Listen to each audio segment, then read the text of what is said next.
Hello everyone, thank you so much for watching today. My name is Paul McGuire Grimes from Paul's Trip to the Movies. In the new movie First Man, Ryan Gosling plays Neil Armstrong. He was a family man, he was a NASA engineer and scientist who became a part of Project Gemini, and as we know, he becomes the first man to walk on the moon. It also stars The Crown's Claire Foy as his wife, Corey Stoll as Buzz Aldrin, Lucas Haas as Michael Collins, and then Kyle Chandler, Jason Clarke, and Patrick Fugit as other members of NASA. First Man is directed by Oscar-winning director Damian Chazelle from movies like La La Land and Whiplash. And what I really admire about him is that with each new movie that he takes on, he really is challenging himself in terms of scope, in terms of ambition. This movie is vastly different than the student-teacher relationship we saw in Whiplash, or even the romantic relationship that we saw in La La Land. Along with his cinematographer, Linus Sandgren, they really have kind of taken this very intimate, kind of almost claustrophobic approach to telling this story. A lot of the camera work is taken right inside the cockpit, really kind of giving that first-person viewpoint. And I think because of that, there's a lot of shaky cam going on in this movie that I think may affect some audience members. So I want to say that right out front.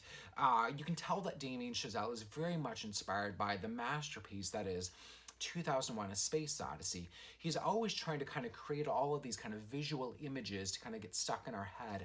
He's using practical effects instead of overly relying on CGI. And I think that some of this may drive Kubrick purists a little nuts, but I didn't mind it. Ryan Gosling, he plays Neil Armstrong, and I think he's really great at kind of playing these strong, silent types. Armstrong, as we get from this movie, is a very reserved kind of guy. He's not loud, he's not outspoken like some of his other fellow astronauts are, and Gosling is really great at playing that and really kind of bringing out a lot of those internal feelings that he has. And I think because of that, I think the movie itself moved at kind of a slower pace than I had really anticipated. It's reflective of that time period and the quieter nature of who Neil Armstrong was. It really takes its time to kind of build up to what the kind of epic and majestic ending is with the moon landing.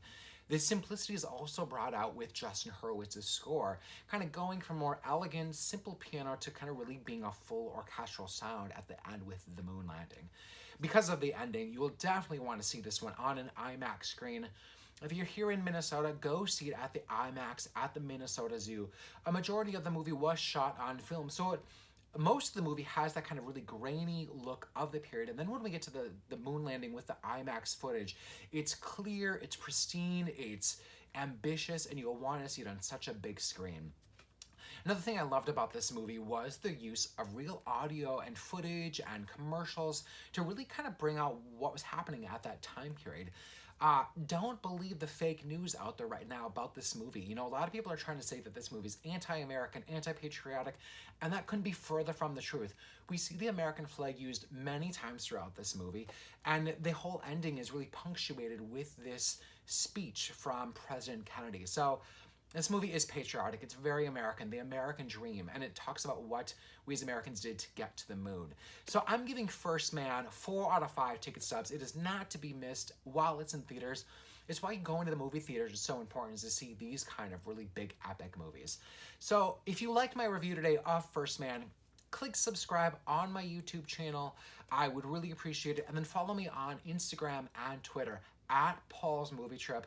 And then go to my website, paulstriptothemovies.com. More reviews, interviews with celebrities, and a link to my podcast, Paul's Trip to the Movies on Podcast One, Apple Podcast.